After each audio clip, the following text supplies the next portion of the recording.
two ways to view the stars, as they really are and as we might wish them to be. These are the Pleiades, a group of young stars astronomers recognize as leaving their stellar nurseries of gas and dust. And this is the Crab Nebula, a stellar graveyard where gas and dust are being dispersed back into the interstellar medium. Inside it is a dying pulsar.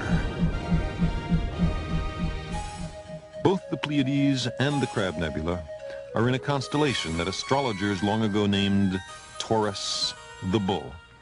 They imagined it to influence our daily lives. Astronomers say that the planet Saturn is an immense globe of hydrogen and helium, encircled by a ring of snowballs 50,000 kilometers wide, and that Jupiter's great red spot is a giant storm raging for perhaps 1 million years. But the astrologers see the planets as affecting human character and fate. Jupiter represents a regal bearing and a gentle disposition, and Saturn, the gravedigger, fosters, they say, mistrust, suspicion, and evil. To the astronomers, Mars is a place as real as the Earth, a world awaiting exploration. But the astrologers see Mars as a warrior, the instigator of quarrels, violence, and destruction.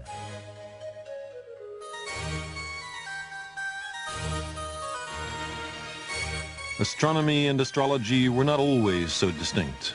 For most of human history, the one encompassed the other. But there came a time when astronomy escaped from the confines of astrology. The two traditions began to diverge in the life and mind of Johannes Kepler. It was he who demystified the heavens by discovering that a physical force lay behind the motions of the planets. He was the first astrophysicist and the last scientific astrologer. The intellectual foundations of astrology were swept away 300 years ago, and yet astrology is still taken seriously by a great many people.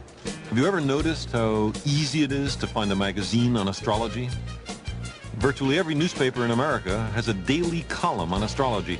Almost none of them have even a weekly column on astronomy. People wear astrological pendants, check their horoscopes before leaving the house. Even our language preserves an astrological consciousness. For example, take the word disaster. It comes from the Greek for bad star. The Italians once believed that disease was caused by the influence of the stars. It's the origin of our word influenza.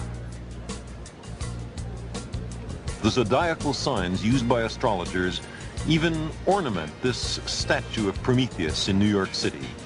Prometheus, who stole fire from the gods.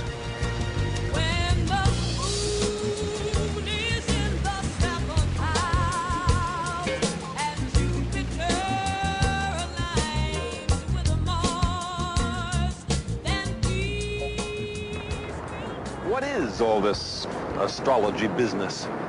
Fundamentally, it's the contention that which constellations the planets are in at the moment of your birth profoundly influences your future.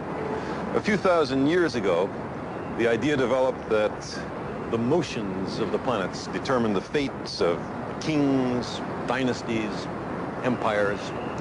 Astrologers studied the motions of the planets and asked themselves what had happened last time that, say, Venus was rising in the constellation of the Goat.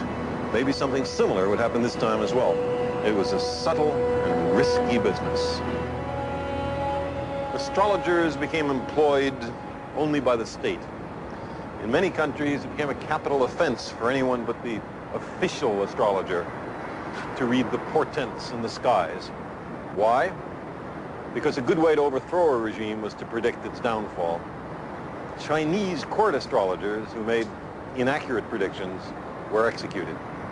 Others simply doctored the records so that afterwards they were in perfect conformity with events.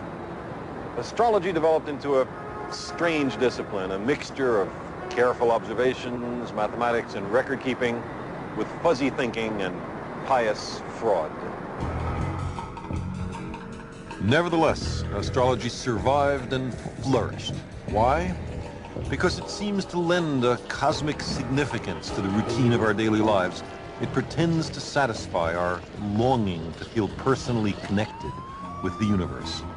Astrology suggests a dangerous fatalism. If our lives are controlled by a set of traffic signals in the sky, why try to change anything?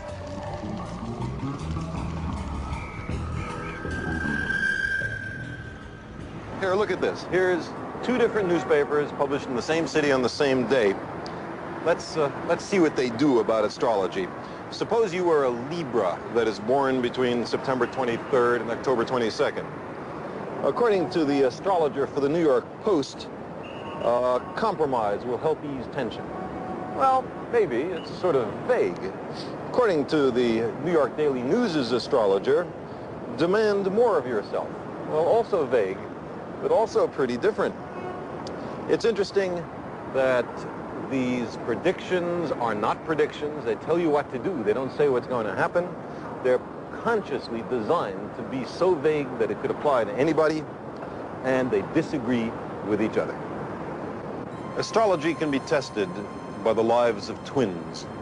There are many real cases like this. One twin is killed in childhood in, say, a riding accident or is struck by lightning, but the other lives to a prosperous old age. Suppose that happened to me. My twin and I would be born in precisely the same place and within minutes of each other. Exactly the same planets would be rising at our births.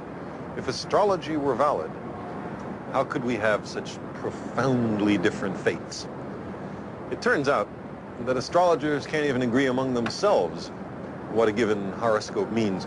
In careful tests, they're unable to predict the character and future of people they know nothing else about except the time and place of birth. Also, how could it possibly work? How could the rising of Mars at the moment of my birth affect me, then or now? I was born in a closed room. Light from Mars couldn't get in. The only influence of Mars which could affect me was its gravity. But the gravitational influence of the obstetrician was much larger than the gravitational influence of Mars. Mars is a lot more massive, but the obstetrician was a lot closer.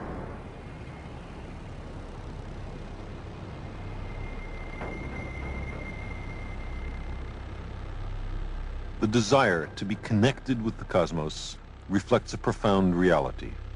For we are connected, not in the trivial ways that the pseudoscience of astrology promises, but in the deepest ways.